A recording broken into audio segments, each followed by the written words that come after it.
Unseeable, she was made known by her shadows, which were mesmerizing to him, and, as if in answer, they spoke with no voice.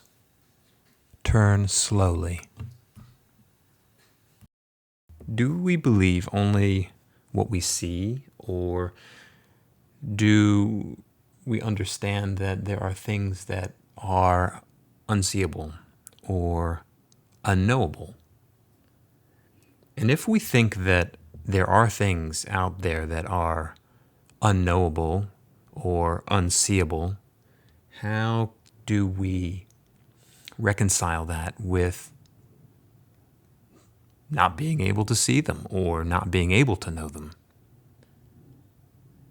There's a lot of unexplainable truths in our world and our existence that sometimes we can't explain, or that we feel but don't understand, or just understand with our being but can't accurately convey or explain.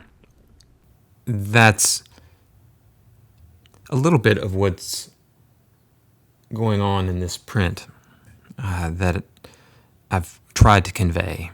Some things that I would like to understand better. Trying to reveal some of these ideas that we long to have some concrete explanation for. So in this image, we have a fox made of light, unseeable. And yet, it casts this shadow that the other fox is mesmerized by. And by its nature, the fox sees the shadow and then comes to understand that this shadow is just a shadow cast by a shape. But what is casting that shape? There's something there. So by the shadow, it knows that there is something behind the shadow, something generating the shadow.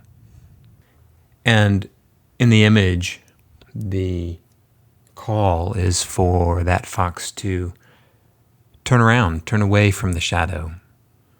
Not necessarily to recognize that there might be something better, more to understand that shadow is only part of the whole, that we spend our time mesmerized by shadows, and yet we don't take as much time to recognize or contemplate or to turn towards what may be casting those shadows.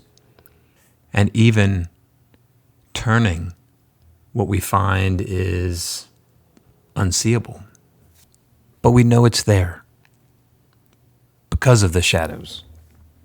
And yet there is even one step further that's even harder to comprehend and talk about, and that is the place where you can understand that light and shadow don't exist independently. They require each other. So in a real true sense, that makes them one. Two aspects of a singular idea. So that is what I'm looking for. So in this image, the shadows which were mesmerizing to him, they say, turn slowly. It is not just turn around. It's just turn. It is an invitation to change.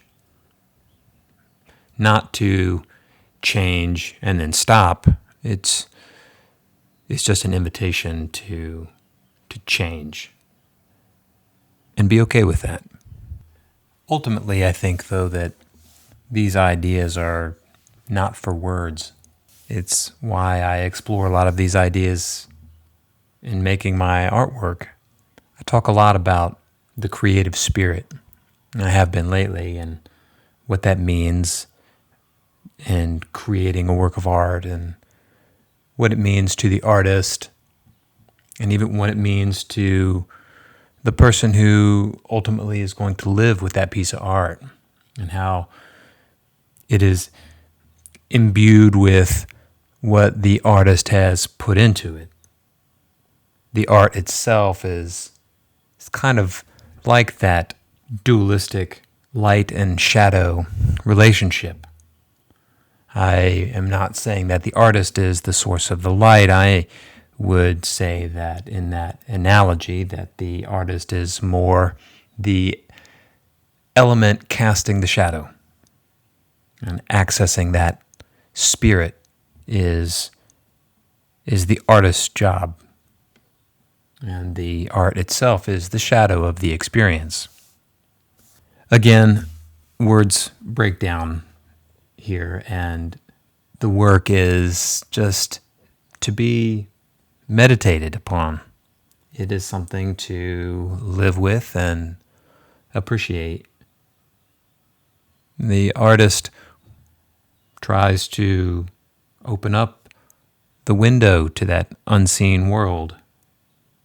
And I think that's at least some of what I can convey about what this image is about.